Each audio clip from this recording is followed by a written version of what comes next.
welcome back to Following Noah on a Stormlight podcast. This week is the milestone, episode 200. Paul and Eliot, we've made it. Eliot, how are you?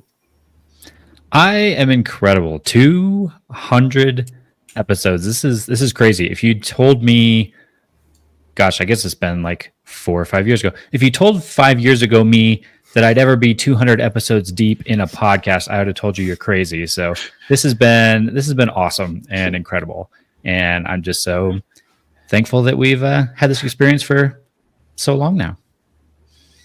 Paul, how are you? Fantastic. Yeah, Eliot said it well. I didn't think I would be on a podcast.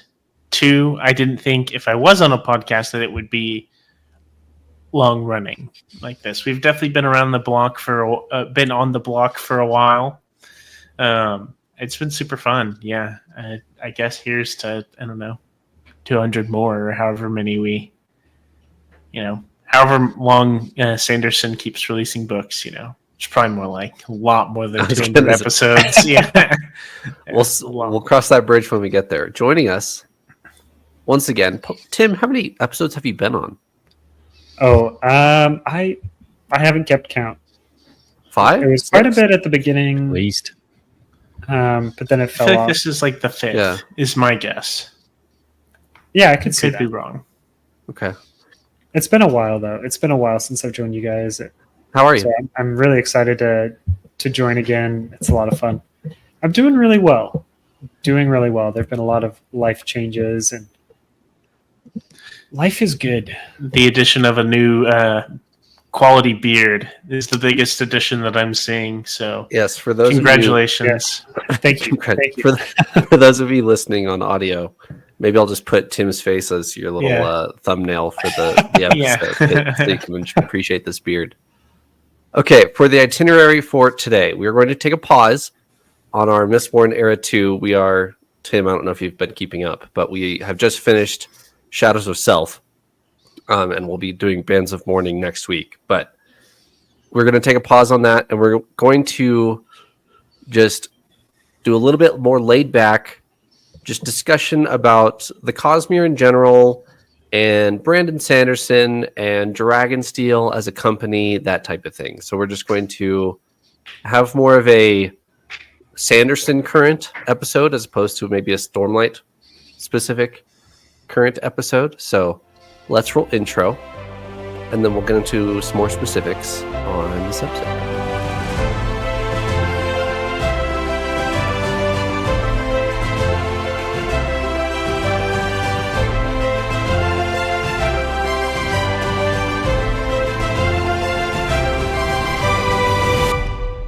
Trevor, before you go too far with it, I actually do have 2 words for you.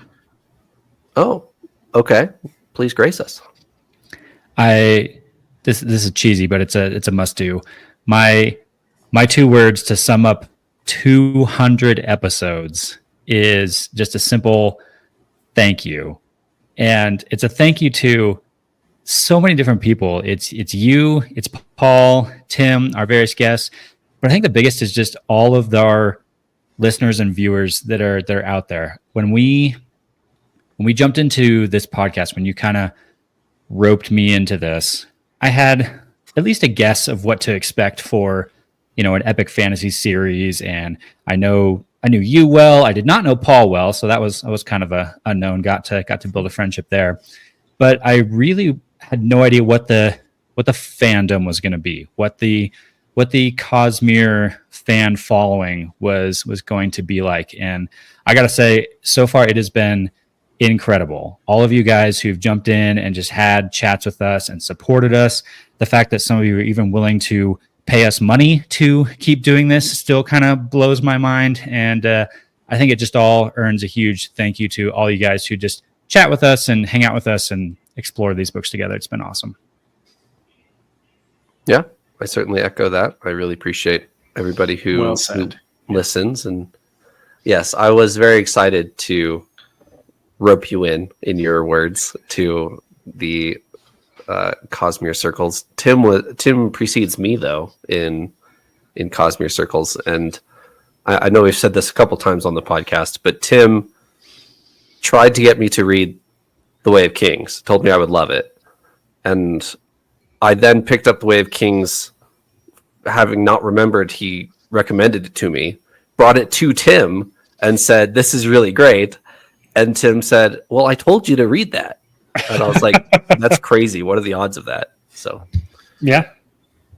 I was thinking about it today as I was thinking of some of the answers to the questions we'll talk about. And I think I was introduced to Sanderson as Mistborn in 2010, maybe even a little bit before. yeah. Like my dad got into it and got all of us kids into it. I'm really grateful for just the opportunity to enjoy these books and get to know the community and start to participate a little bit more myself in the Discord community and the larger community as well. Yeah, it's a full, probably 5 years before or actually it's probably six years since I picked up The Way of Kings in 2016. Okay. So we're going to split this into 2 separate parts, and we're going to just have some topic conversations to discuss concerning the Cosmere, Stormlight, Brandon Sanderson, like as an author, you know, just general discussion. We're going to start it with a Cosmere and Stormlight specific section of kind of in-world questions. And Paul, I put your question first, so you get to lead the first question. Take it away. Fantastic. Yes, thank you, Trevor. And I just want to briefly say, also kind of echoing what Eliot said, very grateful for you guys, grateful for everyone who listens and the discussions we get to have in Discord and such. I was going to say, reading these books has been an awesome adventure, but especially like reading it and getting to chat about it and talk through all the details, all the minutia, everything makes it way better. Makes it really better. I feel like we really have had the best run with Sanderson books ever, which is just super cool. So, yeah, but without further ado, just we all kind of culminated several Cosmere and Stormlight specific questions. And I'm going to start off with our first question, which is, what is your biggest wish you would love to see come true in Wind and Truth, Stormlight Archive 5? I'm going to go ahead and share my answer, and it's kind of 2 different things. This is like what I hope happens. I don't necessarily think this is what will happen, but my biggest wish is that I'm hoping that Honor is in fact not dead, and we will get to see Honor specifically. And another one which is, I guess, a little more story-wise is I'm hoping not everybody dies. I think we had our predictions before that it seems like everyone might die. But while I hope not everybody dies, if there's a death, which I think is perfectly fair, I'm hoping it's a good, impactful death. So, yeah. So those are my brief a wish for Stormlight 5. So I'm going to go ahead and pass it over to Trevor. What do you think? What's your big wish?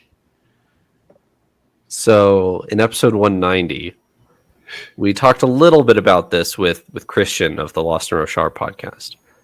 But I think Eliot and Paul, if I'm remembering correctly, you two predicted that Kaladin versus Moash would continue into the back 5, and you both are crazy. Seeing Moash get what's coming to him is what I am most excited about.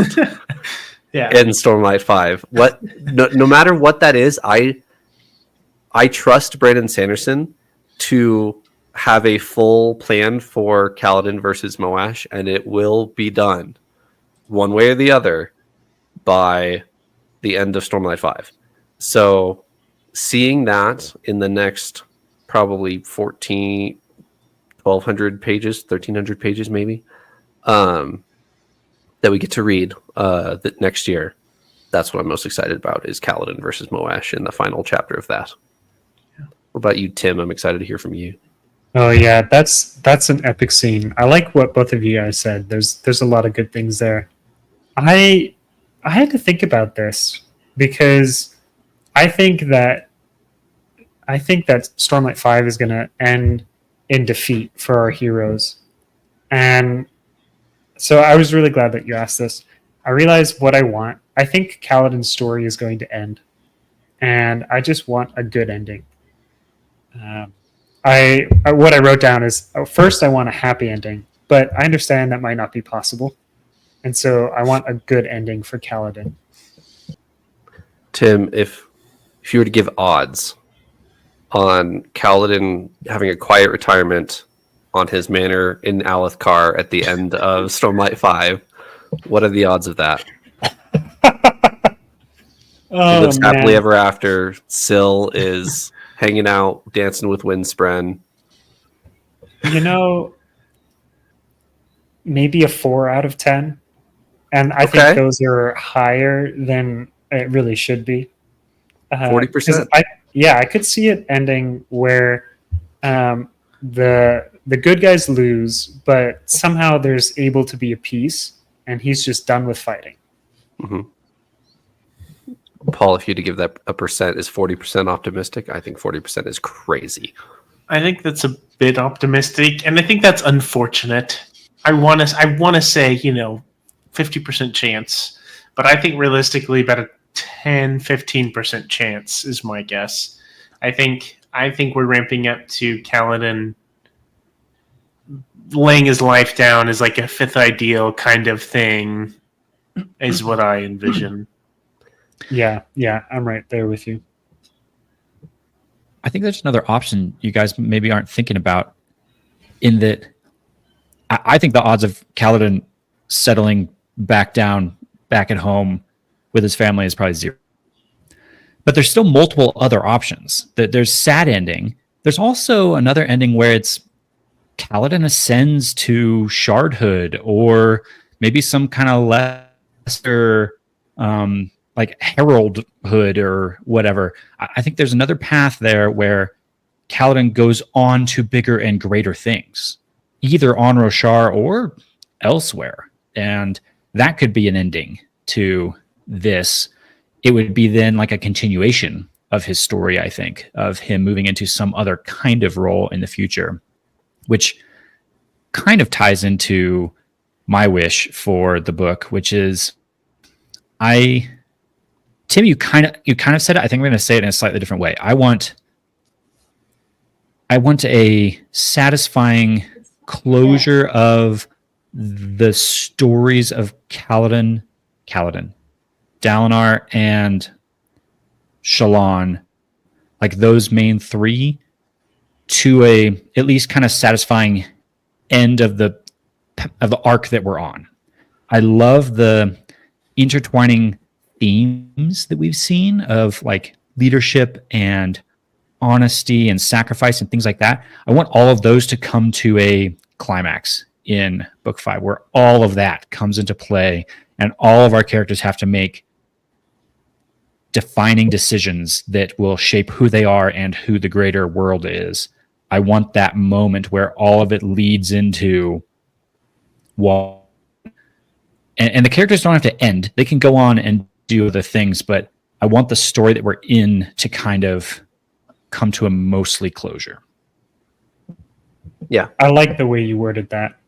That's the heart of what I was trying to get at. Yeah, I'd agree with that. All right, Eliot, you have the next question on there. Oh, I do. Ooh, I really, really am curious about not only your guys' take on this question, but maybe the wider fandom as well. If you guys out there have thoughts on this question, comment or hop in our Discord, because I'd love to hear even more opinions. As we've gone through this podcast, we've had this really fascinating dynamic for me of the new readers and the experienced reader. And in kind of preparation for Stormlight 5, I've been going back and re-listening to episodes and doing a little bit of rereading and getting a little bit of that rereader experience, which is brand new for me. Everything else has been all first time read for me. So the question is, which is more important to you, the read or the reread? And to say it a different way, like, do you treasure that first time experience so many people will say, I'm kind of stealing Paul's thunder for the next question, I think, but so many people talk about like, oh, if I could just go back and read my favorite book for the first time again. Are you that person, or do you treasure the reread, the digging in, the doing the research, the getting it for a second time where so much more about it? Which side of the fence are you guys on? Let's have Paul lead this. So I'm interested Absolutely. in what Paul says here. So I thought about this a bit, and it's conflicting. I said the first read through. This is probably personal to me in that I am very driven by the story at hand. And for me, I want to know what happens. But if I know what happens, generally I tend to be less tuned into the story if I know the outcome. It doesn't mean it's not a fantastic story. But the reread, the appeal of it in my mind, and I have begun rereading. I'm reading through Stormlight again for the second time. And the thing is, while I enjoy the story, instead of that being like the big reveals, it's all these little tidbits and nuggets that you kind of miss along the way. Analyzing characters, how they're going to be later, and like seeing how they act now is interesting. There's a lot of interesting things you can dig into, but I think the important thing was definitely the first read, getting a grip of the story, experiencing the ride, the journey, the whole thing. That's definitely what's most important to me. Tim, you go, and then I'll go as well. Yeah, that's very interesting to me, Paul. I think I'm kind of opposite from you, at least from your first part. So for me, the reread is way more important, and has the lasting value. It's what keeps me coming back to a book. Especially as I've gotten older, I start rereading books less. But I found I really love the first read, but I get so sucked into it that I don't spend time soaking in the world, really seeing the characters. I'm just so driven to get to the next plot point, and then the end of the book. And then when I come back through on a reread, I feel like I can really settle in, see some of that awesome foreshadowing that we get with Sanderson especially, and other things, and just really settle into the world and see, do I like this world? So I'll follow this up with, I think the initial read is most important, but not for me. I think the reread is most important for me. And the way I'll answer this is, Paul, you were saying, like, when you're rereading and seeing a character on an early arc when you know where they're going, specifically I want to pull out Moash. I'm going to see how many times I can mention Moash in one episode.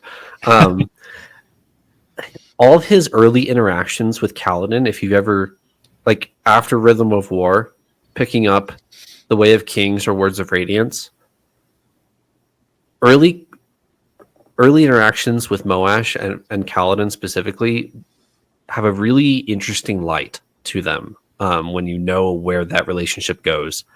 So the reread for me, I really do enjoy knowing where it goes, and then appreciating how Sanderson specifically sculpts the beginning of that vase. It like fans out later, but seeing like the early hints of where this might go, I think is actually really cool for Sanderson specifically.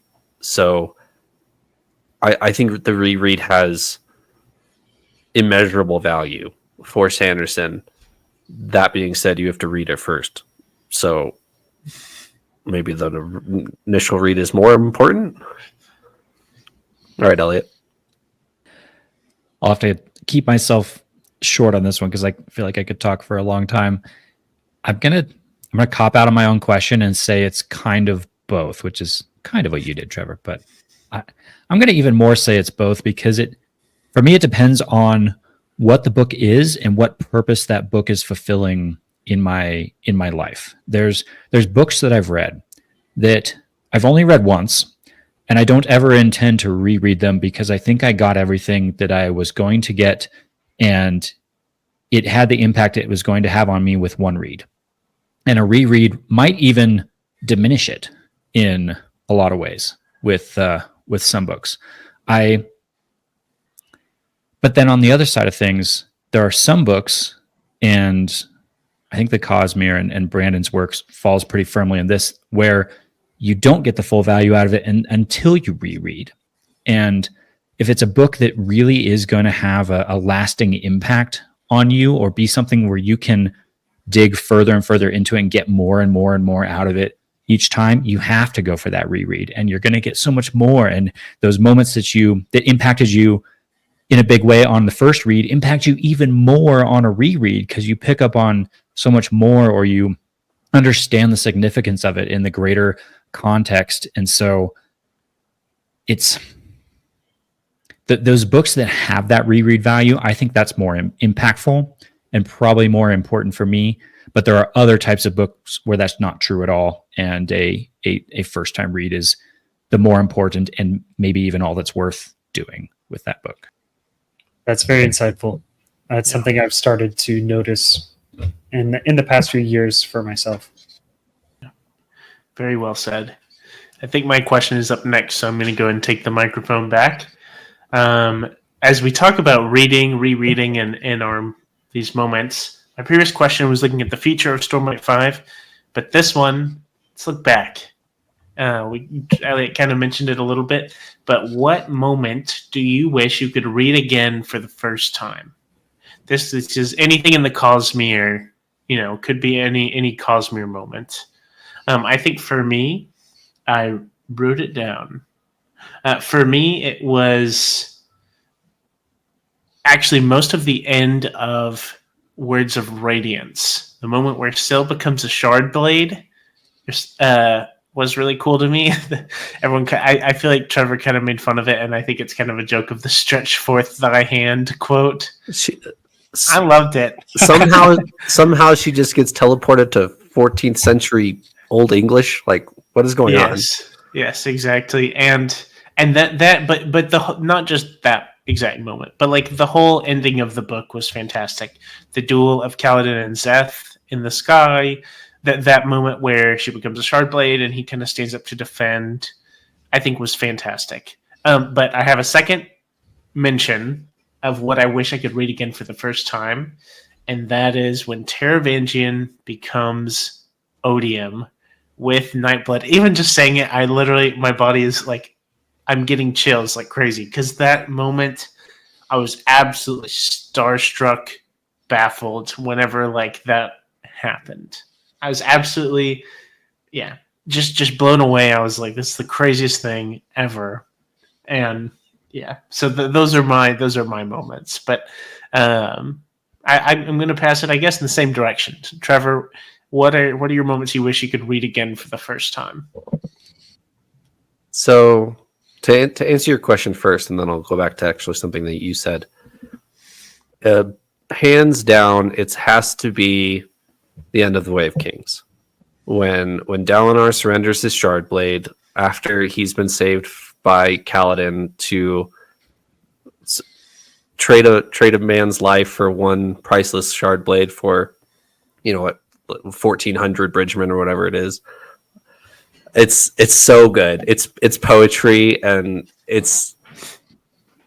but along with that, the like voice acting of Michael Kramer is spot on. Eliot, have you ever listened to it? Not that segment. I've listened to various segments of their reading, which is really good, but not that moment. You should go listen to it for the first time, because it is so good. And I don't know if any of you have done the graphic audio, which is not as good, but it is still good, of some epic storm-like moments, if you will. So it has to be justice in the Way of Kings. And then going back to something that you said, Paul, when Odium when the Shard of Odium is taken by Taravangian. That moment is so interesting from your perspective, you and Eliot, because you hadn't read Mistborn and you didn't know that was even possible. But Tim, like from your perspective and from my perspective, we understood like the mechanics of what was going on. So maybe slightly less like jarring, but still like, and I've talked about this in a video I've made before, but the way that Sanderson sets up book 5 and then right at the end he flips it on its head so that you really have no idea what's going to happen going into Stormlight 5 is so brilliant. Like, we've known about the Contest of Champions for 2 full books by the end of Rhythm of War, and then 2 chapters before book 5 he completely flips it, and there's so many different things that could happen with the Contest of Champions now. That's brilliant. So, Tim, from the perspective of someone who had read Mistborn before Rhythm of War specifically, did that have as much punch for you as it did for Paul? It had huge punch for me. I don't know if it was as much because I knew it was possible, but I had no idea it was coming. Until it happened. Zeth comes in, he's got the sword, and then just everything that happened from there. Yeah, mind blowing. And that's a very good scene to choose. I hadn't considered that one, but when I was thinking about this question, I thought, for me, it's also the end of Words of Radiance. Somehow in my head, the way I think of the Way of Kings and Words of Radiance is the Way of King ends when Kaladin he goes and frees, jumps across the bridge, and saves Adolin and Dalinar and them. And then from there, that's where Words of Radiance is. And I know that's not true, but that's how it is in my head. And then it's this long build-up. And for me, what really hits home about just the epicness of the first read of the end of Words of Radiance, it's those plateaus flipping as they're fighting over it. That's an image that just is stuck in my brain, and I wish I could go back and read that for the first time and just be as awestruck. Yeah. What about you, Eliot? What do you think? Everything you guys are saying resonates with me quite a bit. I think going back and rereading all those segments for the first time would be awesome. I'm gonna take the question in a slightly different direction and say, in addition to all the cool moments you guys are talking about, I would like to, if you could do the whole like mind erase thing, I'd like to go back and read Mistborn: The Final Empire, not having read any other Brandon Sanderson works at all. That is the. It seems like so many people have done that. That's where they started. And because I didn't, it's hard to even comprehend that. It's hard to think about how you would go through a Mistborn world not having the Greater Cosmere as a context. So just to like help me in discussions with everybody, I'd love for that to be my first time read again, would be pick up The Final Empire not knowing anything. That's a good answer. Okay. Yeah, that's a really good answer. It was mind-blowing for me. I think similar to End of Rhythm of War for you guys. And don't get me wrong, I'm not saying that I regret the order that we did. Looking back on what I know, I actually love the order that we did, partially because it's a bit unique in the Cosmere, and I would not change anything about what we did. The only bit that I missed from that is the curiosity of what is that like, picking up Mistborn not knowing anything else. Yeah, that's a great point. I have some friends recently who've been picking up Brandon Sanderson, and they both started with Mistborn and then are now reading the Stormlight Archive. And it does seem like a really good option. Okay, next question. if you could implement a new magic system into the Cosmere, what would you add? I'm actually not going to answer this first. I think Trevor said we're supposed to. I'm going to go ahead and pass. I can answer it. Okay, I was going to ask Eliot. I was going to send us the reverse order. We're getting too predictable here. All right, yeah, Ellie can answer. I can go first because my answer for this is actually kind of boring because as anyone who's listened to this podcast for more than 4 episodes can probably guess, I'm very analytical and not very creative. Any personality test I ever take, I score very high in analytical and very low in creative. So when you ask me a question like, oh, come up with a new magic system that Brandon, the ultimate creative dude, hasn't thought of, my mind is like, yeah, no chance. I'm not very good at coming up with those new ideas of what would I add. So I don't know is kind of my answer. The only thing I will go for is a magic system that I kind of partially dreamed up myself for a novel I would have liked to write if I wasn't lacking in creative juices as much as I am. And that was a magic system where there was a deity and you had to, like, anytime you wanted to perform magic of any kind, you had to convince the deity that it was in their best interest to do whatever you're about to do, basically get their permission. Like every single time you want to cast a spell or do anything, the deity has to like release that magic to you. And so, and the deity in mind was not really a very like benevolent one either. He's kind of selfish and just wants all the stuff for himself. So you got to convince him why you're the one that's providing him the most benefit. And then you would get the magic kind of released to you. So how would that work in the Cosmere? Yeah, I don't really know. But well, I could envision that. Sure. You have to convince the stick to be fire. Kind of. Yeah, exactly. Yes. Yeah. Soul kind casting. of. Yeah. So I'm going to non-answer your question, Paul. Wow. And say nothing like specific mechanics of magic. I wish, and maybe there will be this in the future, but I wish there was something like in the shadows that we didn't know about. That like there's something just like working against us, and we know there is. That's the case in the Way of Kings.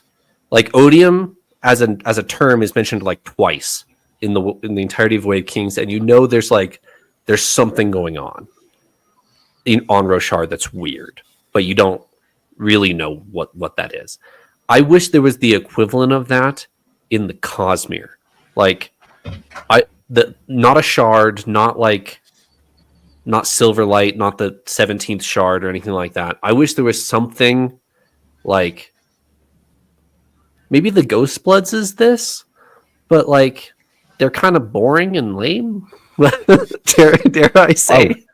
So I wish there was something like moving in the shadows, that kind of the feeling that you get in Yumi and the Nightmare Painter, but it's explained by the end of that book, like what exactly is going on in that. I wish there was something that's like mentioned maybe once in like each series, which now is you kind of get that with it, like intent. There's probably more to it, like intent and some of those other words that are capitalized, and we're like, what does this actually mean? I know that there's a bunch of them associated with Hoyd, but right. I think I could be wrong, but I think that would play into what you're saying. Yeah, I maybe it's a negative Hoyd. Maybe I wish there was a negative Hoyd that we've like. Okay, I see. Like maybe seen, maybe haven't. Yeah. I wish there was a lot more questions about like some nebulous force in the Cosmere than I currently have, because right now there's like 3 bad guys I could name on a Cosmere level, and none of them are like super scary to me. Maybe I should be more scared of Odium than I currently am, but and maybe by the end of Stormlight 5 we will have that. But that's what I wish. I wish there was something like Sauron in the Lord of the Rings. You know you're working against him, but you don't know exactly what his capabilities are. I think that we do have something similar, and part of the problem is we've had multiple things be that. We just have answers now, where like for years and years we didn't have answers. But I think there is something that kind of fits what you're saying, but it's spoilers. You guys haven't gotten there. Okay, Ooh. fair enough. We still I understand. That's funny. So I'll just leave it there. You're welcome. Okay. That's fair. Mine is, I shouldn't have saved myself for last now because mine isn't that exciting. It's not really a new magic system. It would be new to the Cosmere, to my knowledge, but not necessarily a new thing. And it's just a classic. It's almost just ripping off of Avatar, but like I've always loved the idea of like the elemental kind of like magic systems, right? Looking at like Avatar: The Last Airbender, specifically, it's like water bending and stuff like that. It doesn't have to be exactly that by any means, but like an elemental system where there's a planet and it's kind of almost like different tribes or groups or whatever that all like specialize in a certain power, whatever it may be. And I always thought that would be something neat. But I think it's kind of crazy that we haven't gotten there. Like that is so staple. Yeah, it's a staple to magic systems that it's kind of crazy that Brandon Sanderson hasn't strayed into that. That being said, I think Allomancy might get there. I think we might have like more elements on the table than we know of for Allomancy, and it might stray into that of that type of thing. I was gonna say some of our magic systems, I think you could sort of classify as this of like, the Radiants are all kind of like their own tribe or camp that do a specific thing, use like specific powers. But I am quite literally talking about like cool like elemental things like wind and water and fire and thunder and all stuff like that. I think is pretty cool. But there are definitely elements of that throughout because it's a very kind of cliche, kind of standard system. But that's one I think would be super super cool. So good to have in the Cosmere. Did Tim answer this question? No, I didn't. But that's okay. I had pretty similar answers to you, Trevor and Eliot. Of I don't know. But then I had this idea. Magic fruit. That would be fun. You had a system where I don't know, maybe investiture pools into different fruits, and they give you different powers on a limited time basis. Does Nalthis have magical flowers that they eat? Am I making that up? I don't know if they eat Which them. one's There's something Nalthis? about the flowers. That's Warbreaker, right? Yeah. I know we had Okay. a trivia question about a flower that only Tim got right, I think, if I remember correctly. Yeah. There's Yeah. some. I mean, I don't think they Some kind of explore it flower in much. there. I don't think they explore it much in Warbreaker. Warbreaker's so fuzzy for me. I don't know, but there's something magical about the flowers on Warbreaker. I think the only thing magical about them is that they can make tons of different dyes that then they can use in their magic system. Right. I could Okay. be getting something wrong. I need to reread I know Warbreaker. there are small things I've missed, but I have one thing to add to this, Tim, and that's I remember a long time ago we had you on an episode, and I think you mentioned your favorite character was Lift. Is this also like, Lift, not with fruit specifically, but Lift eats food to get investiture to use powers? Is this just like your favorite magic systems involve eating food? If that's what you want implemented? I hadn't thought about that. That's a good point. I do like food. I think if I would choose that, though, it would be different kinds of cookies. That's the smart one. Yeah. I would also love to see a good music-based magic system. I can agree with that. It's coming. We do kind of in have the back that half on of Roshar. Stormlight. It's coming. Yeah. I think you're absolutely right. Good. Okay. with all that said, is the Cosmere getting too muddy? Are we crossing too many wires? Is it too intertwined? For example, in the back half of Rhythm of War, you have white sand, like literal white sand, that plays an actual role in the plot. I don't know if you guys caught this as a first-time reader, Eliot and Paul, but Moash throws white sand on the floor to find Fenderana, Tef's spren, because it then starts glowing because there's investiture there, and that's how he finds her to stab her. So he throws white sand on her. We have white sand in Rhythm of War. We have Sions. Shalana and Maraise are talking back and forth via Sion the entire book. We have Kelsier in Rhythm of War. We have AVR in Rhythm of War, none of which are introduced or explained in that book. So with that being said, do you guys think the Cosmere is going to run into an issue here, or maybe already has, of getting too intertwined, too much homework? Tim, I'm going to start with you. Awesome. I was just going to ask if I could go first. I just had this thought as you were talking about it. I've been listening a lot to the Prancing Pony podcast. Shout out to them, going through Lord of the Rings, and they've been talking about how there are textual ruins that Tolkien does, where the things he just doesn't explain. You have no idea what they are. And with the Silmarillion, you can realize that when he's describing something using a reference to a myth that you have no idea, it's actually something that he wrote previously.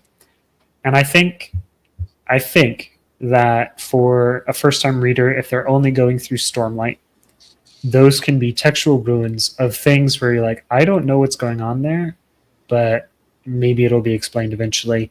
Things that it's not integral to know where it comes from, but it is good to know what it does, and you can figure out what it does.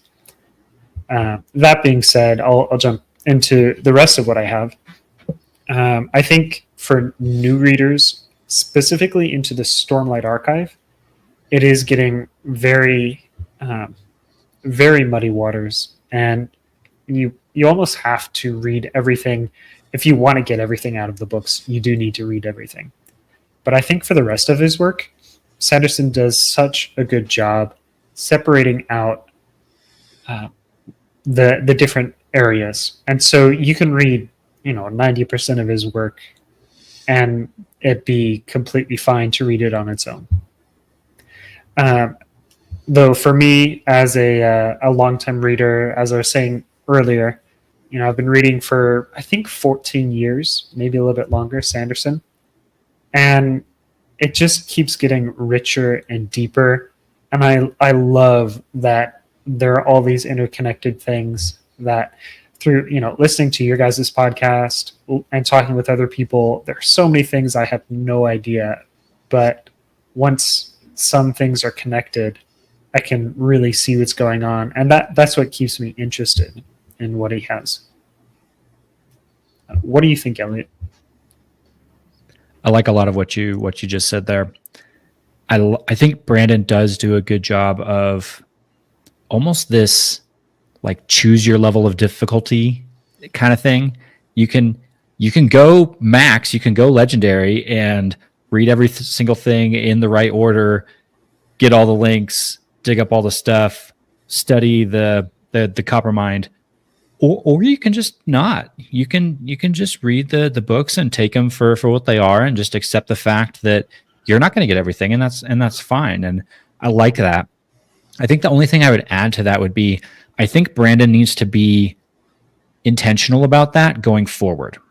I think my opinion would be he needs to write two different kinds of books as he continues in the Cosmere. He needs to write books that keep going down the rabbit hole, and then other books that very much don't. I loved the secret projects, and I've only read one. There's three others. I guess one's not Cosmere, huh? So there's kind of two other Cosmere secret projects that I'm really excited to read that I haven't yet. If the secret projects kind of fill a little bit of a gap maybe, or if there's other books out there that he writes that are like new on-ramps to the world, new places where a first-time reader can jump in and not have to worry about, do I have all the right prereqs going into this book? If he keeps the diversity of difficulty level going, I think it's going to be just fine. I like the way you described that. It brought me back to college. You know, are you taking the senior level class or a freshman level class? Yeah. Which I just as a side note before Paul goes, I think Tress is a freshman level class and Sunlit is a senior level class. So I think that Secret Projects specifically kind of balance themselves out with what you were saying there. But go ahead, Paul. Yeah, I think this is something that makes me nervous because I think it could get to that point. You know, I think so far Brandon has done a fantastic job. Like Eliot said, I like his choose your own adventure, choose your difficulty. You could pick up Stormlight and read through it and just enjoy it, you know? But in notably Rhythm of Wars, where it starts to get more nods, I think that is great, and I think that is fine. Perfectly good. I think where I would, I guess, draw the line is if a lot of the payoff is around something you don't know, I guess, a character you don't know, which arguably may be so because we have big character Kelsier show up at the end. And if you don't know who Kelsier is, it may not really mean much. But I think it's still fine if you don't know who that is. It's a notable character. It's alluded to throughout the book, this Lord of Scars. And so, you know, I think that's perfectly good. So all in all, I don't think it's too intertwined or convoluted. I think Brandon Sanderson has done a good job with it. But I do get nervous because the newer books coming out, I think, are getting bolder with crossover and things. And so I worry a little bit about that. I think it hypothetically could get to that point. What I think Eliot said sums up what I think the best. I think there needs to be both. Would I enjoy a completely intertwined Cosmere book, which I think maybe Secret Project 5 coming out next year, like that very well may be. You need to have read 95% of things to understand this book. But then there also needs to be a book that you can hand a newbie that needs to be a current Sanderson book. Like there needs to be both. Like Eliot said, I don't think I could have said that better myself. I do think it will become a problem if you have to go all the way back to the beginning to start. If 10 years from now, the only place to start is with a book written in 2007, that alone will turn some people off. Right. Which is why I'm advocating for new on-ramps into the Cosmere as we go. Right. Yeah. All right, Paul. Okay. So with this, how far should the Cosmere go? Are we going to get the ultimate payoff from a Stormlight 10 book or Era 3 level series? This is, and part of this is like, you know, if we get to that point, you know, do we keep going more? I like Marvel. I like a lot of Marvel movies, but a lot of the crossover and the distance it has run feels like it's run too far, you know? And so this is something that I guess has made me nervous. I am kind of leaving this as I trust Sanderson until proven otherwise. I trust that he didn't just say, I'm going to make this 10 books. He had his plan for this series, you know, and is going to write it you know, he needs 10 books to do it, if you will. So I do trust, but I get skeptical with some of the really long undertaking projects like this. I get skeptical that, you know, at the end of 10 books, is it really going to have the payoff, you know? Or as we go into an Era 3 of Mistborn or so, you know, is it going to is it really going to mesh well with the others, you know? And so I was curious to know what y'all think about this. I'm going to start with Trevor. I feel like he has a lot to say about this. I do. Okay, so I think all of this, I think a lot of the future of the Cosmere comes down to what he does with Elantris 2. I think Elantris 2 is going to dictate a lot of what happens, because it's going to be like the first major stepping stone after Stormlight 5, right? That's not like already part of Mistborn. So we're going to have Secret Project 5, which it comes out right after, or 6 months after, I think, after Stormlight 5, which is going to be some sort of space era intertwined Cosmere thing. But I think right after that is going to be like the new beginning, right? Of where we're going to be starting a whole bunch of these other series, like Mistborn Era 3, Elantris Season 2, you know, that type of thing. What he does with Elantris 2 is going to dictate a lot of the tone of, I don't know, what the rest of the foreseeable future, the next 10 years, I think. So how far should it go? I think Sanderson has pretty well mapped out through Stormlight 10 and through Mistborn Era 3. I think he has penciled in Mistborn Era 4 as well.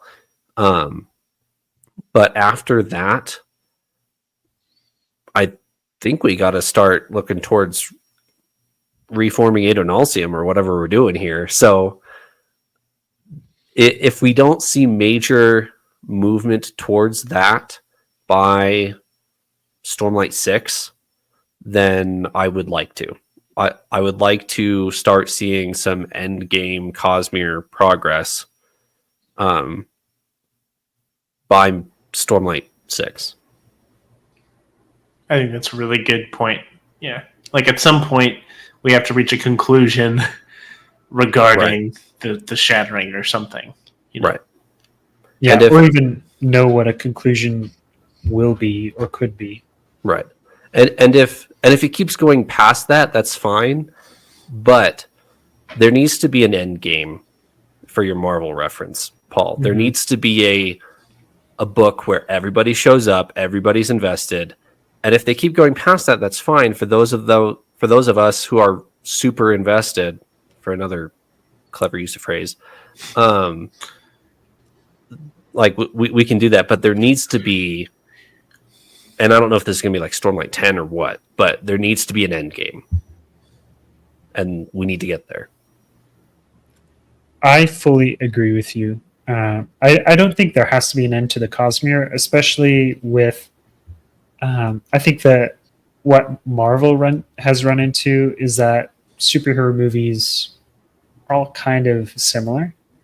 And so you're getting the same ideas over and over again, even though they've tried to start new things. Where with Sanderson, with these books, you can really write a lot of new stuff, original, interesting things.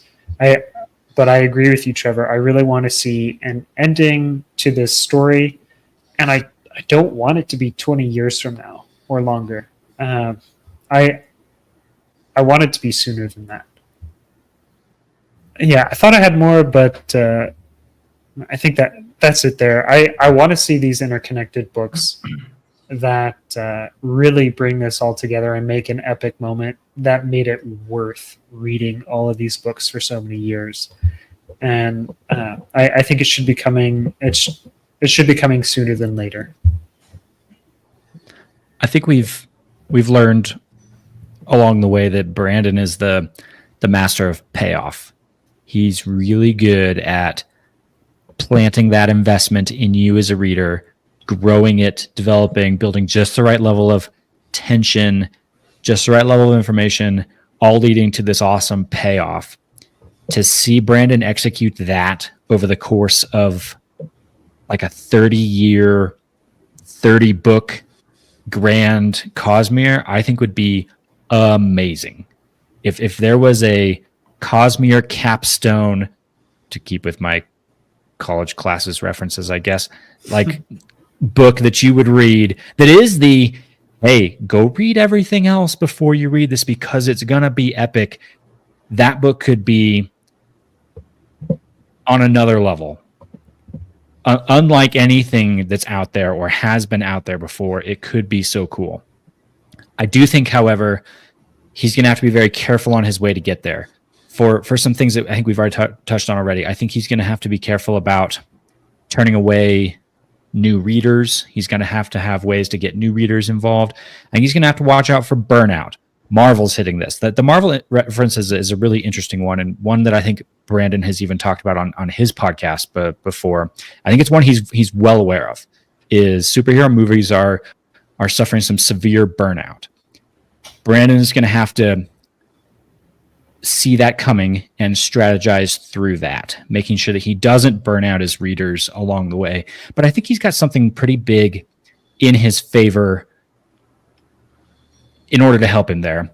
Like you said, Tim, superhero movies, kind of similar. Also, it's action movies.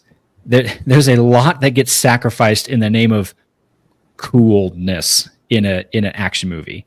And that's just what it is. It's not meant to be a deeper exploration of being a person, or what does it mean to be right and wrong? You know, some of these bigger questions that something like a book can really dive into. There's a lot more meat behind a long form book than there is a 2-hour action movie.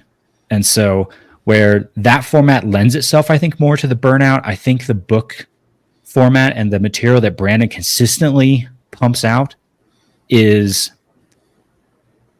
I think, going to be harder, maybe I should say easier, for him to prevent that burnout. So I think he's on the right path, and I think it could be amazing if we did ever get to a Cosmere capstone book. That's actually a really good segue into my next question, or into my first question. So, do you guys wonder if Sanderson will actually finish Stormlight or Mistborn? He gets sidetracked a lot. He's got these secret projects. He started writing Mistborn 2. Wasn't supposed to happen, but he wrote one story and wanted to write more. And they've been amazing things. I love almost everything that he's done, which is just incredible. But also, to stay on track to really finish this main Cosmere storyline, it's 15, 20, maybe even longer years. Recently on the Discord chat, who was it? Ranks. Yes, yeah. Ranks did a breakdown of how long it could be for these books to finish, and it's a long time. I will be solidly into my middle-aged years, and I started reading when I was 12, and the scale of that is epic, but also concerning to me. Like, I don't want him, something to happen and then everything just falls apart. So he actually addressed this question at Dragonsteel. Like, heaven forbid, what if something happens to Brandon, like that would prevent him from continuing writing? Mm-hmm. And he said that there's someone on his team that has the golden key to his safe, and should something happen, the Cosmere can be finished by somebody else. But that said, do I think Sanderson will actually finish Stormlight and Mistborn is the question you have in the outline. Yes, I do think he will finish Stormlight and Mistborn. Do I think other Cosmere projects will go to other authors? Yes. I think he will offload Warbreaker 2. I think he will offload Threnody. He will give Six of the Dusk, other stuff like that. He will give to other authors, and I don't think that's a bad thing. So, are we in for a more diverse Cosmere in the next 10 years? I do think yes, but I also think Sanderson will keep Stormlight and Mistborn specifically to himself. Yeah. Yeah, and I think that will also bring new life into the Cosmere. Right. One person can only be so creative or different in the different things they're making. And it's incredible that Sanderson's been able to do so many things, but bringing in some new people really will make it fresh. Sometimes I wonder, though, if he'll get a little burnt out, because if he writes too much of one thing, he gets burnt out. Sure. I don't think that will happen. From what I've seen, he does an incredible job of making sure that doesn't happen. But that thought does come up. I don't know. What do you think, Eliot? I think similar. I think he'll finish Stormlight. I think he'll finish Mistborn. I think it's going to take a while, like a long while. I would love for him to get those books out in the next 10 years. I think it's just not going to happen. I think he's, for the reasons you just talked about, he gets distracted, like in a good way. He prevents burnout by going and writing secret projects and stuff. I think he's going to do more and more of that. And I think he can leverage that to really help the Cosmere again. But will he finish Stormlight and Mistborn? I think so. I think that's a passion project of his that clearly means a lot to him. And so seeing it to closure probably will happen. Will he finish the Cosmere? Will he actually write the capstone book or whatever they're talking about? I actually probably, if I were to guess, I'd say no. I bet that he is so full of ideas that he's proven so far that he will, sadly, probably run out of years on this earth before he runs out of ideas. That's how many ideas he has in his brain and how ridiculously fast he can pump out these books. Is he going to get all of the ideas in his brain onto paper? Probably not. I was going to say, if there's one thing Brandon can do, it is write a lot, write really fast. This was really showcased to me with the one time we've gone to Dragonsteel, at least Eliot and I, the one time we've gone to Dragonsteel, he shared a story of him in school as a kid, and it was probably a fifth grade assignment or something. I'm paraphrasing this because I don't remember exactly, and it was he had to write a page or 2 pages, a story, and he wrote a 36-page story, this crazy thing, and it's just that and these secret projects, he just writes. That's what he does. He writes. He's always writing, and so that gives me a lot of faith that yes, I do think he will finish Stormlight 2. I think he will finish Mistborn 3. I could see other things being handed off, but I'm not predicting that he will right now. I do think there will be lots of secret projects, lots of offhanded. I think there may even be another series altogether that doesn't exist now that may pop up because he just keeps going. He keeps writing. So I think he definitely will, because if there's one thing that he can do, it is write a lot that he seems to like to do. So. Okay. We're going to pivot into more general Sanderson questions. I know we kind of already did that with this previous question. But for each of you personally, when you get to the end of a book, what makes it worth reading for you? What makes you think, that was a good book? And then tying it to Sanderson, what does Sanderson usually include or exclude from that list for you? I'll start this. I have a fairly simple bar to clear, but it's a high one. I want to feel inspired by a book. I don't care if it's fiction. I don't care if it's nonfiction. It could even be a podcast. I want to feel like I want to be a better person, or I've found something in the book that I resonate with and want to achieve. And I don't know if I've found an author that does that more consistently than Sanderson. Hence the start of this podcast. I was so in tune with Sanderson that I wanted Paul and Eliot to experience it with me. Hence the podcast. So I I want to feel inspired when I pick up something to read, whether that's fiction or nonfiction. And I think Sanderson includes that maybe 85% of the time. That there are books that I read of his that are fairly bland. Looking at you, Secret Project 2. But other than the odd random one that's kind of boring, the majority of them I feel very inspired by Brandon's writing. What about you, Paul? Yeah, I culminated this to the three things I think that are most important to me when reading a book.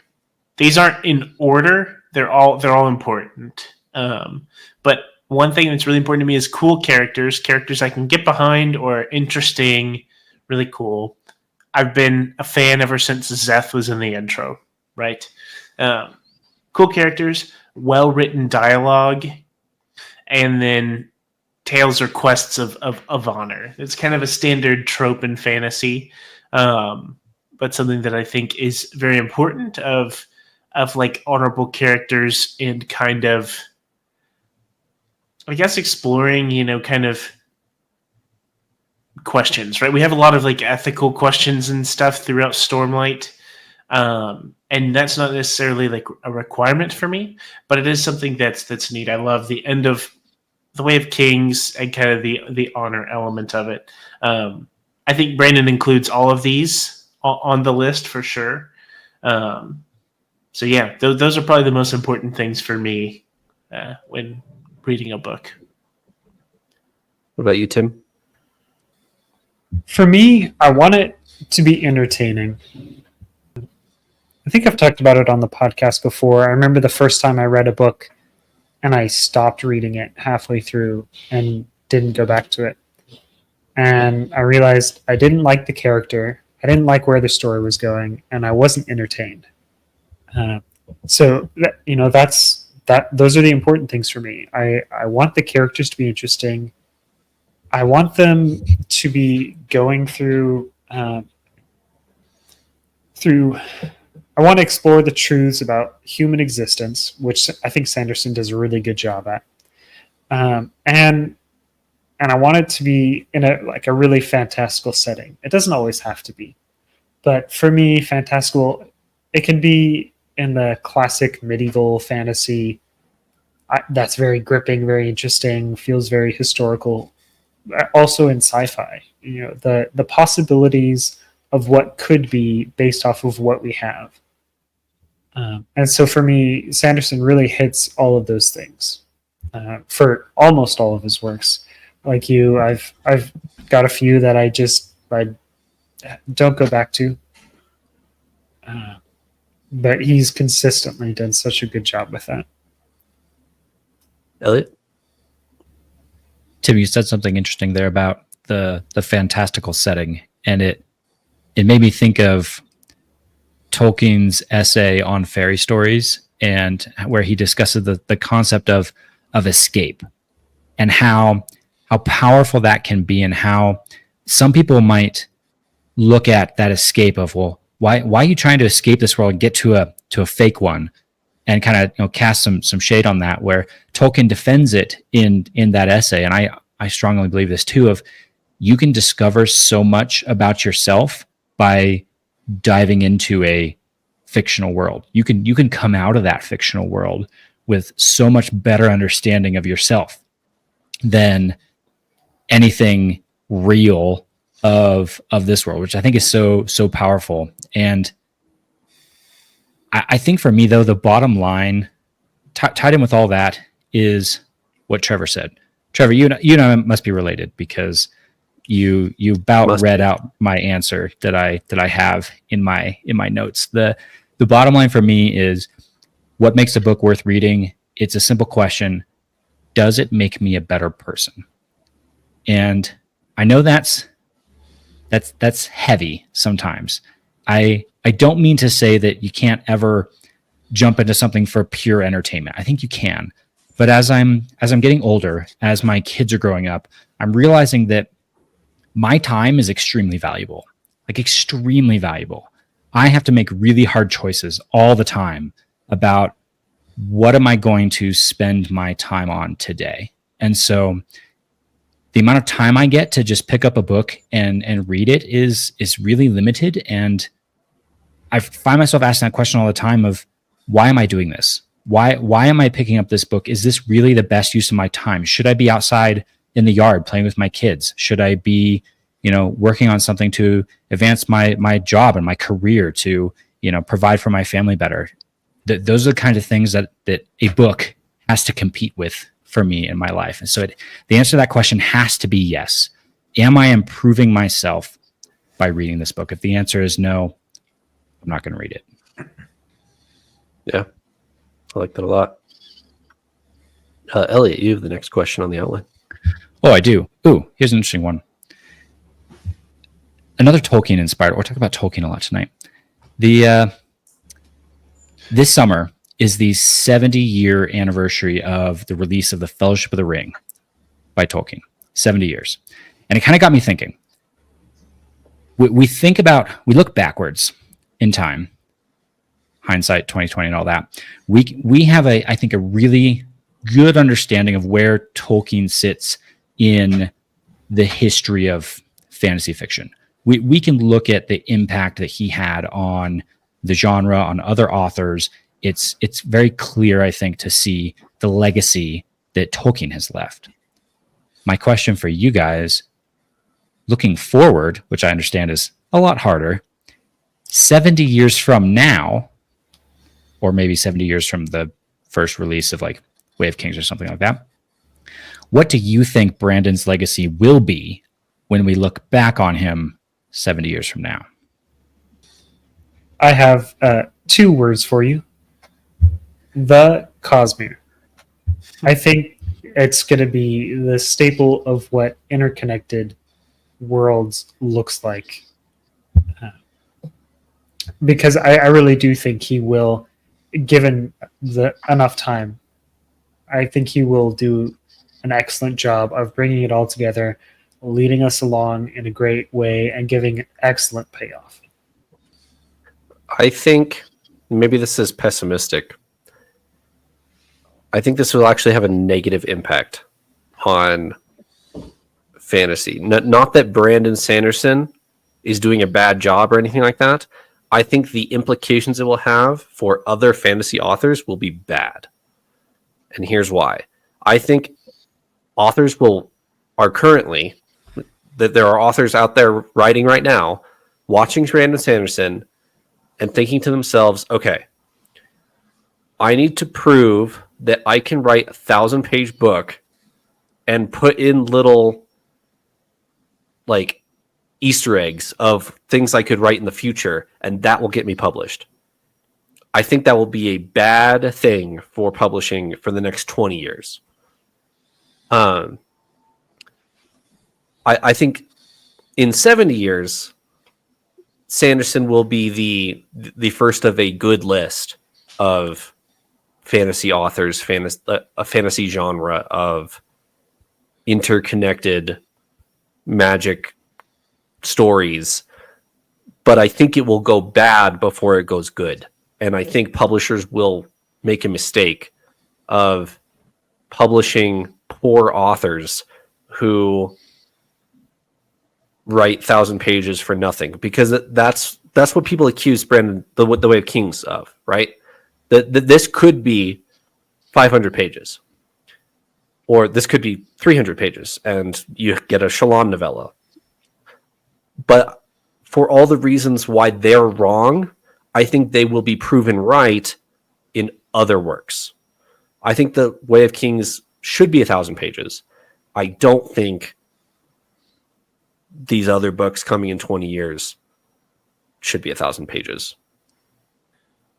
I think that ties in a little bit with what I have. I have a little running list of things that I think Brandon Sanderson will be known for. His legacy will be in 70 years. One, I think he'll be known for the magic systems he puts in place. I think they're all very creative. And so I think that will kind of be a notable thing that other authors and people will have to kind of look at. You were mentioning that, Trevor, kind of about other people writing 1,000-page book for nothing. I think Sanderson is already known for and will continue to be known for great payoff in his books. But what I think may be really trying to guess 70 years from now, if I were to guess what Brandon Sanderson's message, homage is, I think it's going to be more so about writing the story you need to write rather than writing to fit the hot fantasy trend that's going on. I think it's going to be about writing, planning your story and having a good story and then writing it the way it needs to be written, whether that's a 200-page book, whether that's a 1,200-page book, whether that's 15 books, whether it's one. I think it's going to be kind of around that. I think he does such a good job of that and has kind of beaten the odds with that, of almost having to start in a box and doing well with that and being given freedom to write what he wants to write, and it's paid off immensely. And so I think that is really where his legacy will be. An honorable mention to that list is he just writes like he's running out of time. Every day he writes so much, it's as if he has a dissertation due tomorrow and he hasn't started it. And so he's frantically writing is what I feel like. It's crazy the rate that he writes. So I think that's just something he'll of course be known for.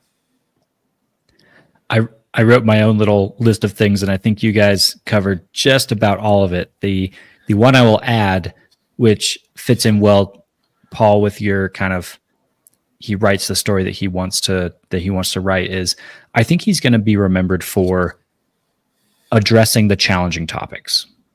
I'm not super well read in fantasy fiction, to be honest. I'm more deeply read in fewer authors, but I don't hear other people talking about things like mental health and race and religion and disability.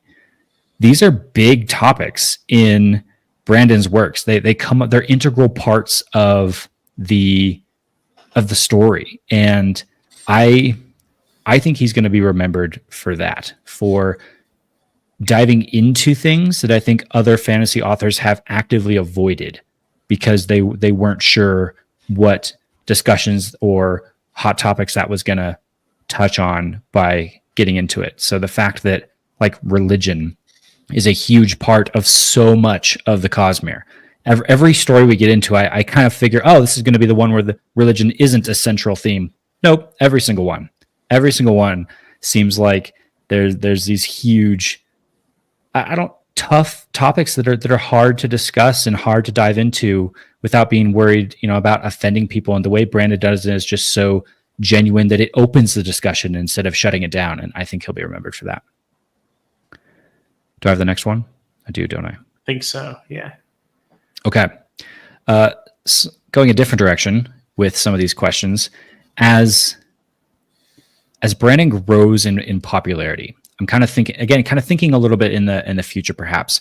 Let's say maybe he does finally get his big movie deal and things start to really kind of kick off, and all of a sudden the Cosmere is exploding, going viral in popularity.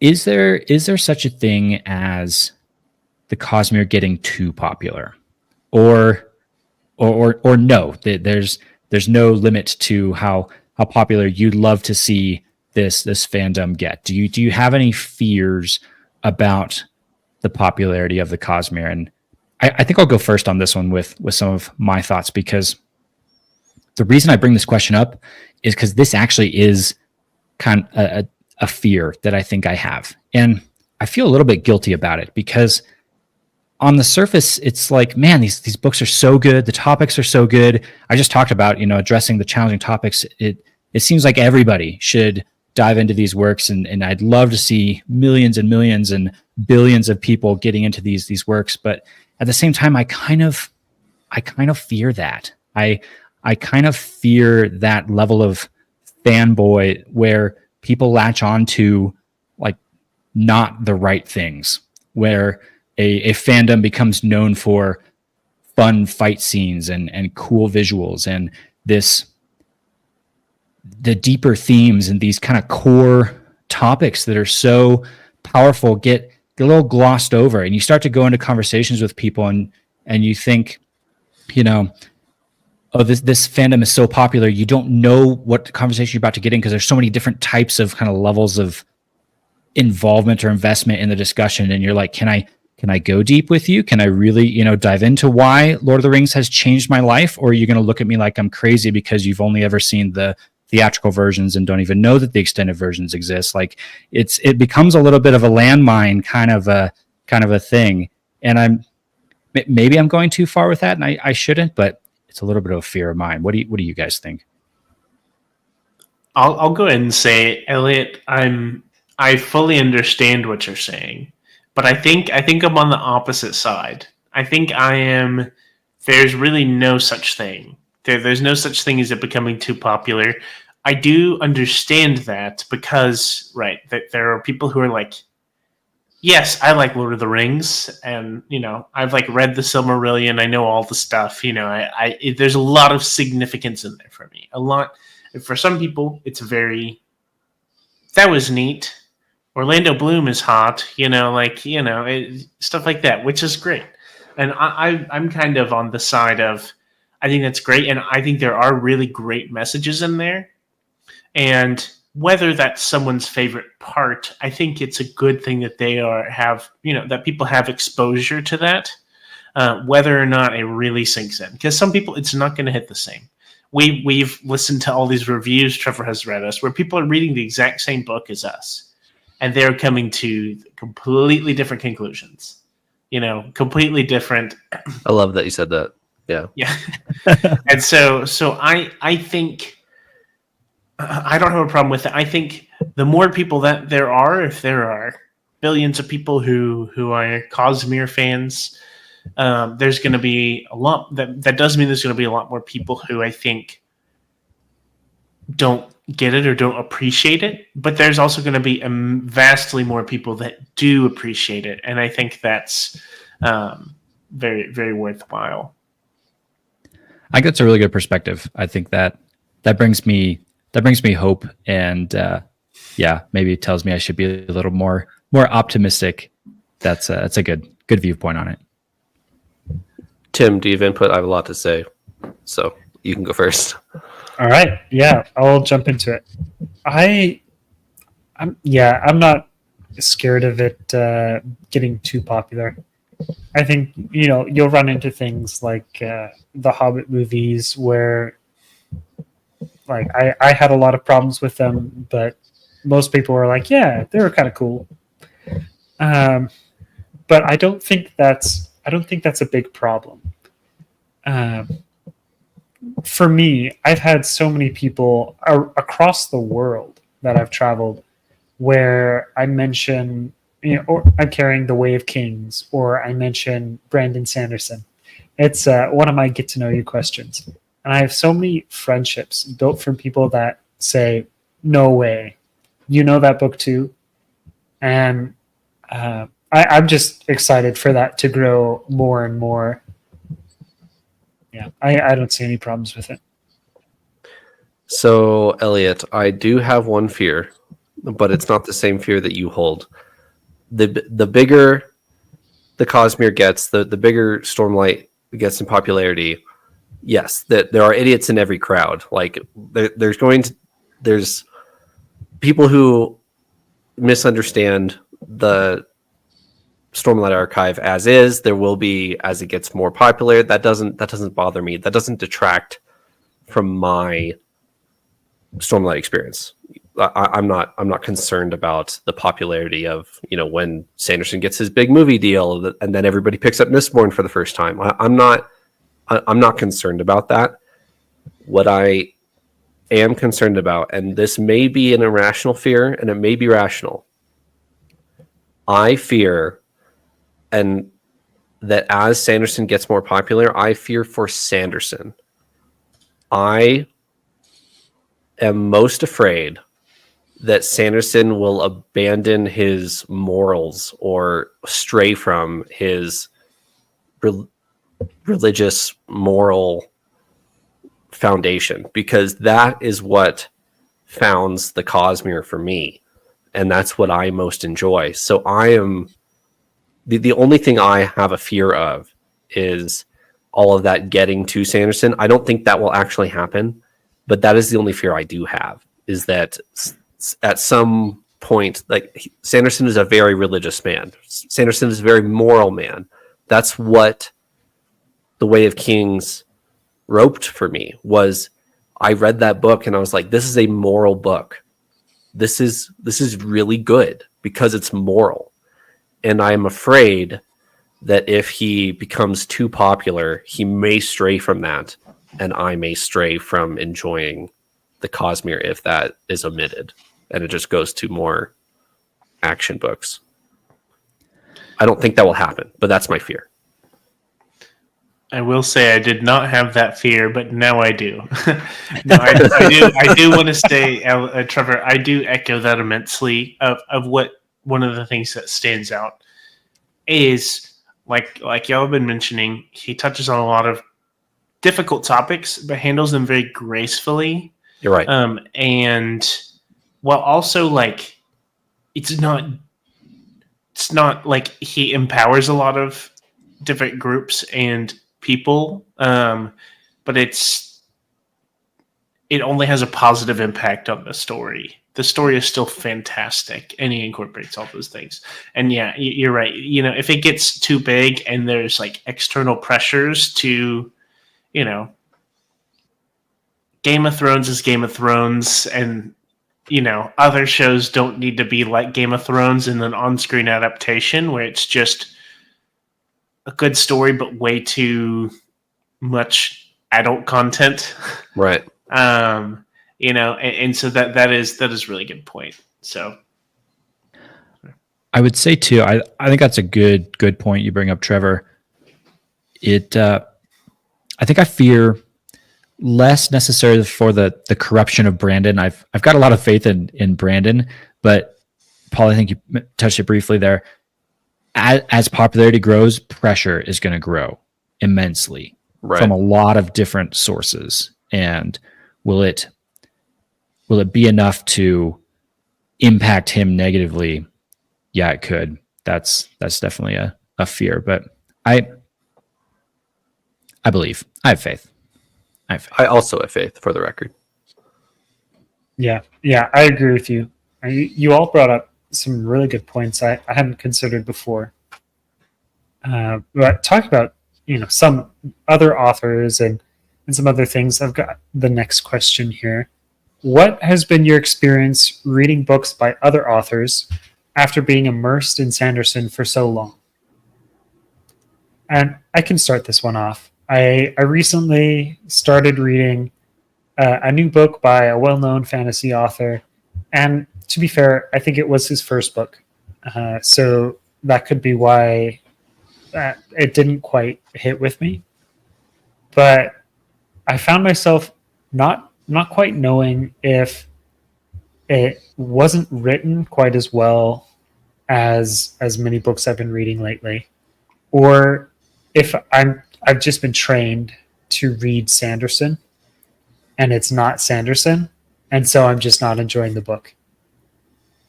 What do you guys think about that? What do you think, Paul? Actually, can I hijack this? Yeah. You're not. Your name's not Paul. Come on. I want to hijack this so bad. You got it. Go ahead. Tim, I've had a serious issue with this, like a very big issue with this. So, to be completely honest with you, since 2016, picking up a Sanderson book, I have not read other fantasy authors. I've read other books, but I haven't read any like high fantasy books since reading Sanderson. So what's my experience reading other books? I'm afraid to. I know I won't feel as fulfilled as I do, or as inspired, so I don't spend the time doing it. It's back to something that Eliot said. It's not worth my time. I know I won't like it as much as I do, Oathbringer, so I don't read it. That's my answer. Yeah. Wow. Coming out strong with that one, Trevor.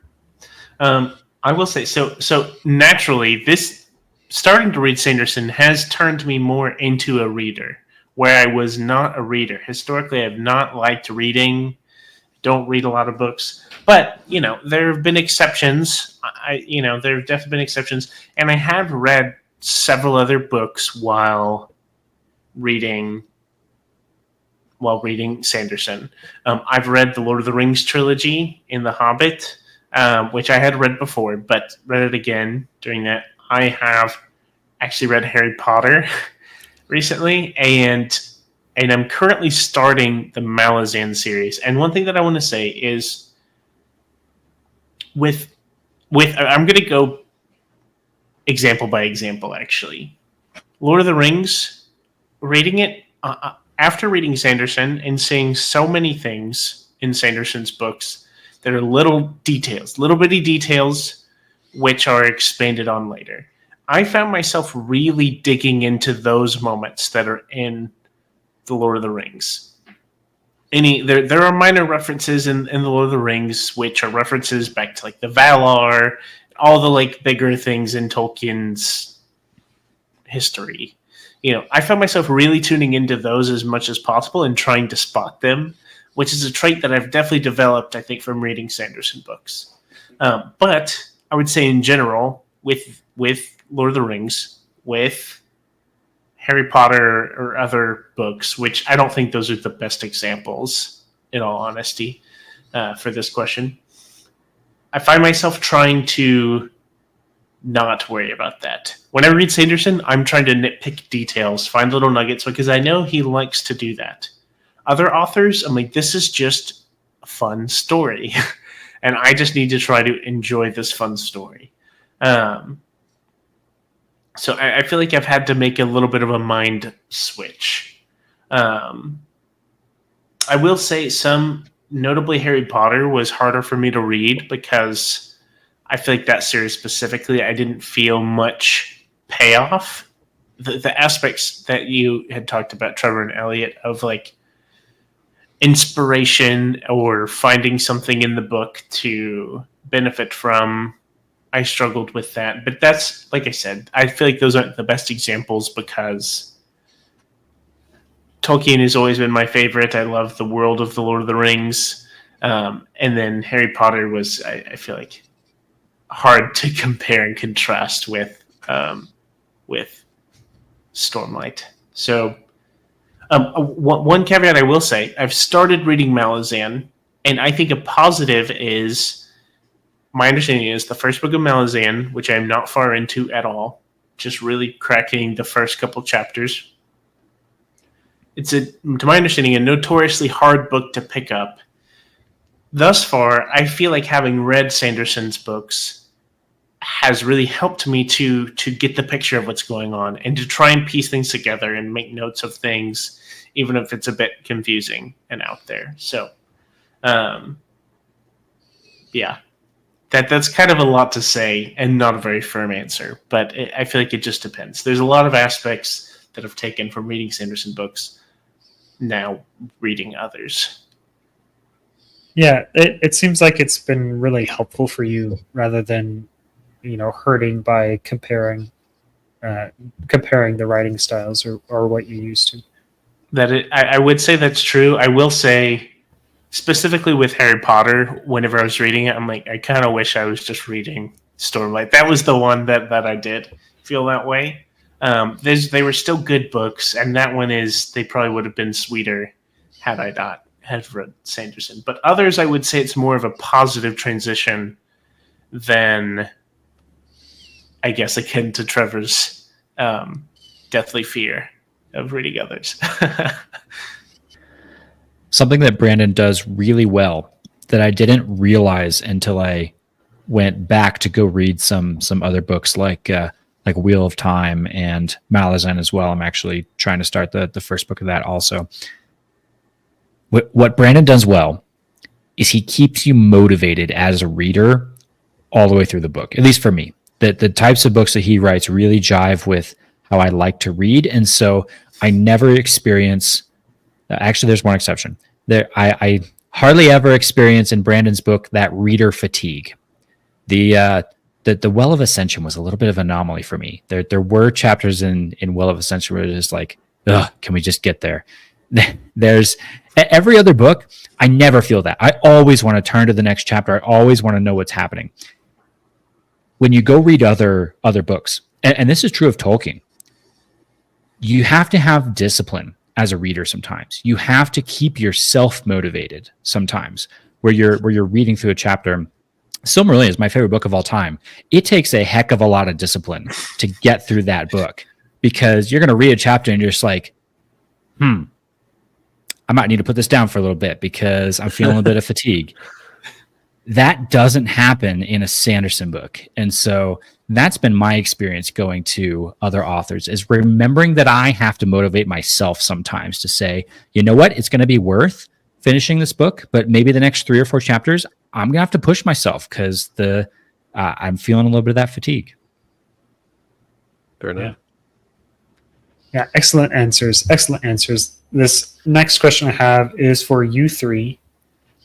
What keeps you podcasting? All right, I want to answer this one last. I'll go first. For me, it's definitely the fame. You know? Okay. Yeah. Definitely, you know, every You get time I stopped step on the out my street. door, paparazzi periodically. It's hard. It's been hard for me to continue with normal life since we began the podcast. But Do you keep a signing pen in your somehow I pocket? manage. Yes, of course. Yeah, I have my Sharpie right here. And you know, it gets a little bit challenging, especially, you know, now that I'm married, and it drags my wife into the whole thing as well. It's been tough, but you know, anyways, I'm joking. I'm joking, of course. Our 50 listeners out there are laughing. I mean, well, hold on. Shortly after this podcast started, you had a viral TikTok or two, didn't you? And yes, I do. I do have causation, fame, correlation. not from the podcast. I've had several viral TikToks actually. Anyways, that being said, that's a joke, of course. But I really think that the rewarding aspect, and it's felt very rewarding as of late, because it's been just a slow and steady growth and progression. One, it's just fun to talk with you guys about the books, just flat out. It's fun. It's exciting. Two, it's been really cool to see a community kind of culminate with this, and just talking about all the Sanderson books, all the ridiculous and not so ridiculous theories. Just all of it has been really cool, and it's been the best part for me has been kind of seeing that steady growth. I think we have like 260, 270 people in our Discord now. I mean, I remember when we were like, should we make a Discord? You know, like, is anyone gonna, you know, join, or is that kind of weird? You know, and it's just really cool to get to hear from people, hear from other people. I feel like I'm a part of the fandom. You know, Right. I'm an active part of it, which is really, really rewarding and really awesome. I'll go next. I think for me, it's the chance to analyze.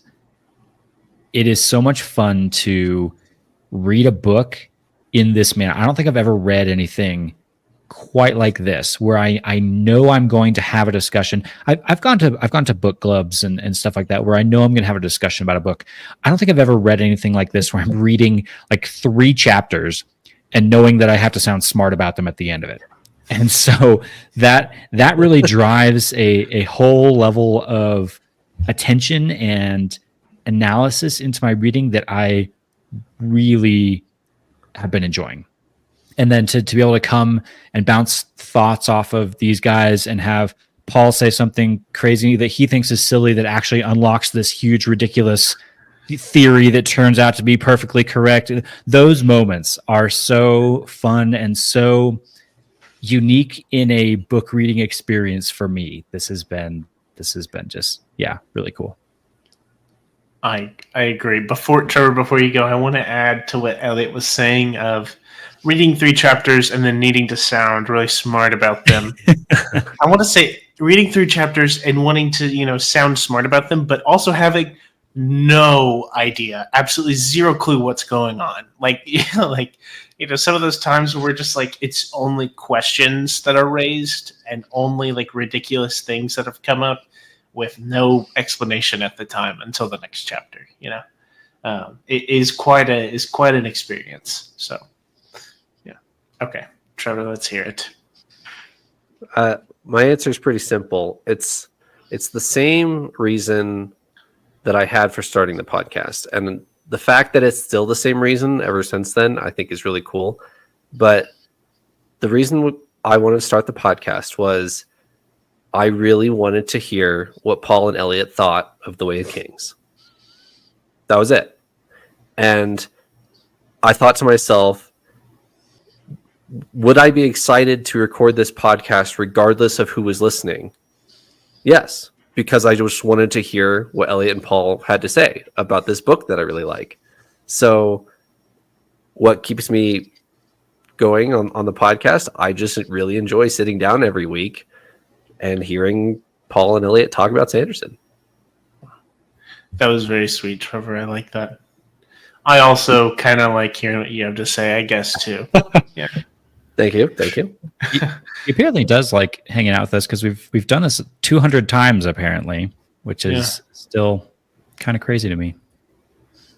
200 times. It's a large amount of hours spent together, building that relationship, building that friendship. Yeah, I know I'm always excited for the next episode to come out every Tuesday.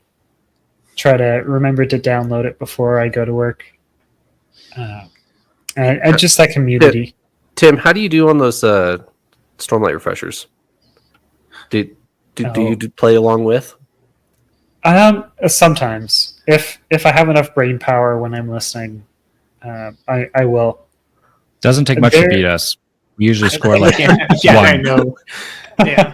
Sometimes you just need a lucky guess on the review or whatever. On the review, I specifically put in the reviews because I knew that it didn't matter how well you knew the Stormlight archive to get the reviews correct or incorrect. Like those ones are so wild that I wanted to throw this in there. But yeah, the reviews are wild. They're crazy. You never know what you're gonna get. On the rest of it, there have been a few times where I'm like, come on, Eliot, come on, Paul. You know this answer. You've talked about it before. But there have been several times where I have no idea, and Paul just pulls it out of nowhere. Really out of nowhere. Yeah. Like, Paul does have some crazy guesses. All right, Eliot, on this outline, you said you have a surprise game. I have no idea what this is, but I'm very excited about it. What is this? All right. Buckle up, y'all. This should only take us about 10 or 15 minutes here, but I did prepare a little bit of a mini game for you guys. This is non-competitive. Is this a podcast trivia game? Like not non-competitive? Yeah, wait, hold on. Yeah, y'all can go without me. We can end the episode here if it's non-competitive. I'm gonna win anyways. Yeah, I'm kidding. There's no prize, but it is a game, and you can play along. And I want to hear your thoughts on each one of these things. And if you're listening to us, you can play along with us. This is simply a little quick lightning round word association game. Ready for this? So what I'm going to do, I've got 3 different categories, but it's all kind of the same game. The first category, the first thing I want to do is I'm going to give you a word. It might be an attribute or a thing or a concept, something. I want you to take like no more than 5 seconds and think about which Cosmere book first comes to mind. Okay. And I want us all to come up with that answer before we all share, because I don't want you to influence each other. But like, first thing that comes to mind does not have to. I'm not looking for the correct answer here. This is more just I'm going to give you something. What Cosmere book comes to mind, and maybe like a one sentence of why. You ready? Okay. Yeah. Okay. All right. Okay. Yeah, let's try it. First one. Here's your word. What Cosmere book comes to mind for the word divinity? Like 3 seconds. 3, 2, 1. Paul looks like he has an answer. Paul, what do you got? I do. I'm going to say Warbreaker is what popped into my mind. And because of Cicebron, just divinity just seemed apt to me. That and the other like light song seems like there's a lot of divinity involved. Yep. That was my answer too, actually, as I was coming up with these popped in my mind. Yeah. Trevor's got the same. Tim? I'm different. That's an excellent answer. But for me, I thought of Mistborn because for me, Mistborn was the first introduction to the possibility of people becoming a kind of divinity. Warbreaker first came to my mind, but then I almost felt bad about it later because I think there's, in my mind, I'm too competitive. I thought there were better answers after I thought of it, but Warbreaker was first. I thought of a secondary answer afterward of Elantris. I don't know if that's one of the ones you were thinking of, but anywho. All right. Second word. Which Cosmere book comes to mind for darkness? 3 seconds. 2 seconds. Trevor. Darkness. You mean the Nightmare Painter. Paul?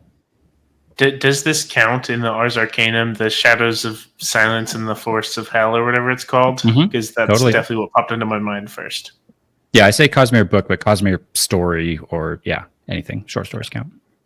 Yeah, Tim? That's the same for me. Threnody. We went 2 and 2. Yumi, I think, is what came to mind for me, and the nightmares, the shadows just seem to embody darkness for me. Okay. This one's harder, at least for me.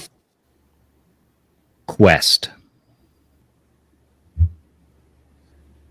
Can't think too hard. Quick answer. Lightning round. Tim, I'm going to go to you first. Yeah, I tried to think hard. I don't know. A Way of Kings popped in my mind first. It's a journey, not as much of a quest. Paul? Okay. Within the 5 seconds I read this answer of, I think Dawn Shard actually is kind of a questy book. I think like really if you had to give the split second answer, I probably would have said just The Way of Kings. But once you said don't think about it too much, I was like, and Dawn Shard popped into my mind, and I think that's my answer. Kind of questy vibes from Risen. I like it. Trevor? The Hero of Ages. The Hero of Ages has a specific goal at the beginning of the book that you're trying to get to. And it's not, you don't get there how you think you're going to get there. But to me, quest means the Dawn Shard is a really good answer, where you have a specific goal at the beginning of the book and you complete it. That's the Hero of Ages to me. I struggled with this and probably failed to come up with something in 5 seconds, but I think I settled on Oathbringer, actually, because that felt like the first time for me in Stormlight where our characters were going on we have an objective, we need to go on a quest, and that was the adventure into Kholinar that Adolin and everybody goes on. It felt very much for the first time okay, we're going to set out on a quest. Yeah. Okay, I'm going to do 1 or 2 more, then we're going to move on to the next category. My next word is nature. Nature. What Cosmere book do you think of for nature? Let's go eeny, meeny, miny, Paul.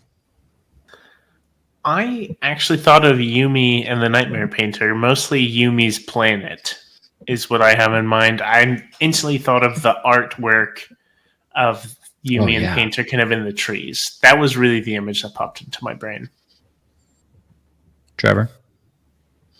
Oathbringer.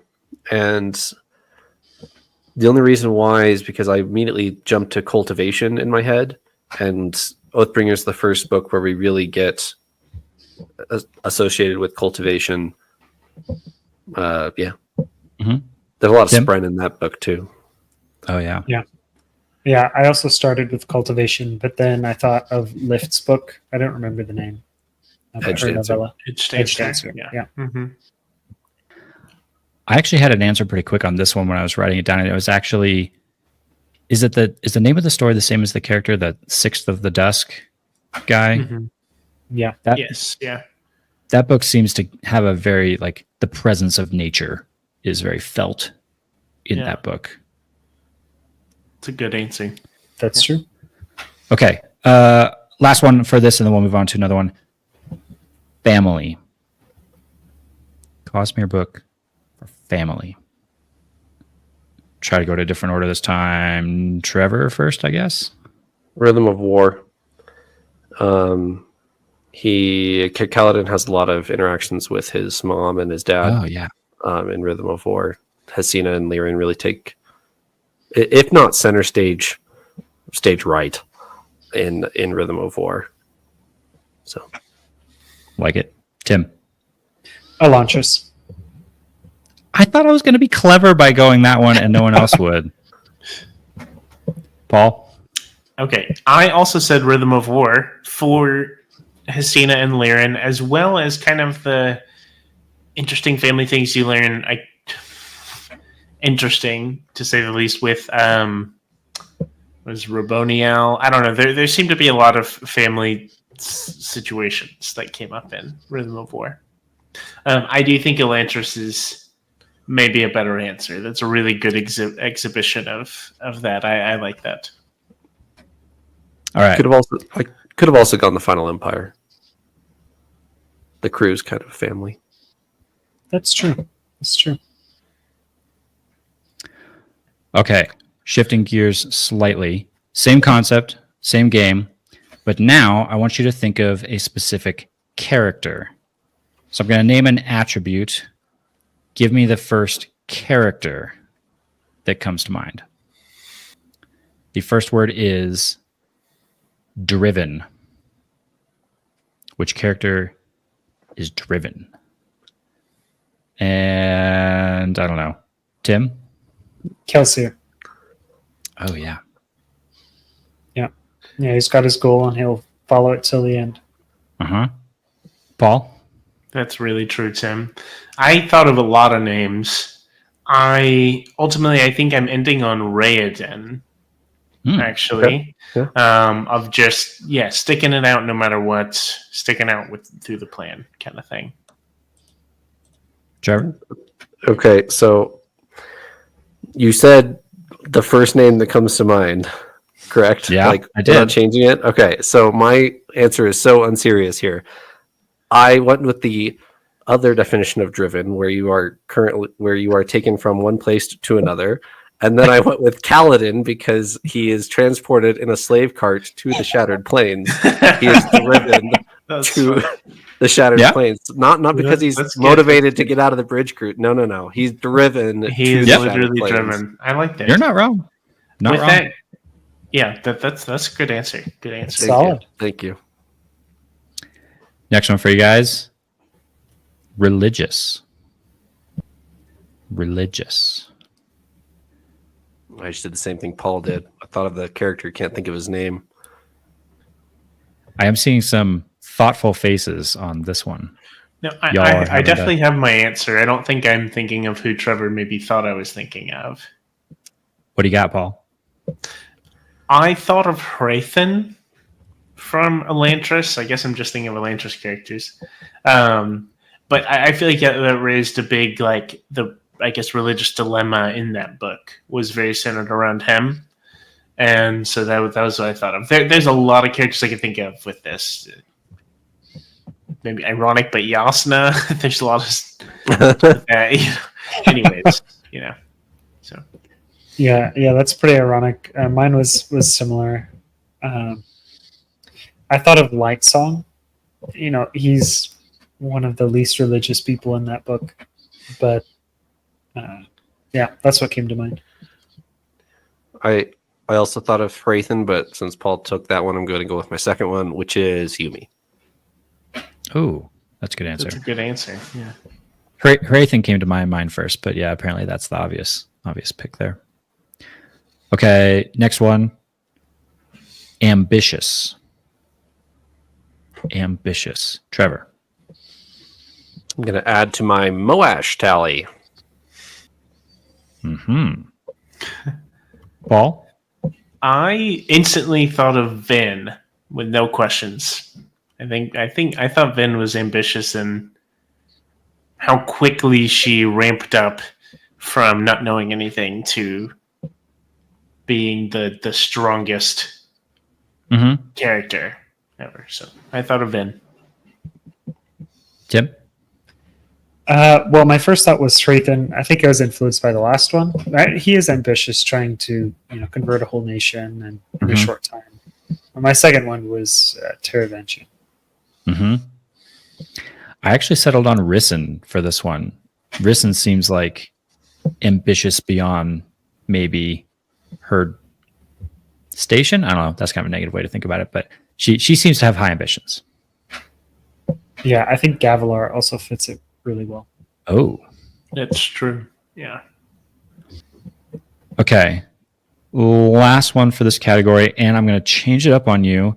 I don't want the first person you think of. I want the second, because this one's maybe a little bland at first thought, so I want to go slightly deeper. The second character that you think of for leader. I understand why we're going second. Leader. Paul, I think I'll make you go first this time. Okay. So I'm going to say the first character that popped into my mind was Dalinar. So then I was trying to think of another character, and I thought of Raoden, who is an exemplary leader. That's exactly what I just did. Yeah, I went Dalinar to Kaladin. I think Kaladin is actually a really great answer to this, because I think a lot of people maybe wouldn't think of him as just playing like some of the front of the army leader, but he really is such a good leader. Dalinar, right? I mean, Dalinar's front of my brain all the time, but I actually went second to Elantris with Serene, actually. I think she's a great underdog leader. Good answer. Okay. I think we could probably wrap it there. I've got more of this, but I'm wondering if maybe I'll just like save this for another time. I think it's been really fun getting some of your guys' thoughts, but I think maybe best to wrap it there. I think it was fun seeing what you guys thought of for some of my random thoughts. Thanks for that. That was fun. That was fun, yeah. Tim, thanks for joining us on this episode. Always good to see you. Yeah, thank you so much for having me. It's always a blast. I love joining you guys. And we get to see you in December, do we not? Yes, I thankfully was able to procure some tickets to Dragonsteel, so I'll be there. And actually, my dad is going to be there as well. Cool. It was a stressful hour. Yeah. Paul, how'd that go? I was at work. It was wild. I'm grateful that I had time to do it, because if not, none of the three of us would have made it to Dragonsteel. We would have got our exhibitor tickets and not our actual admittance tickets. Oh my gosh. If there was a count on how many times it made me log in to the website, it had to have been at least 45 times while I was trying to get our tickets. So, well, I'm glad it did work out. We can wrap it there. We'll be doing the prologue through chapter 4. Checking my calendar. Yeah, prologue through chapter 4 of The Bands of Mourning for next week. Thanks for joining me, Tim, Paul, and Eliot. On we go. Ciao. Onward and upward.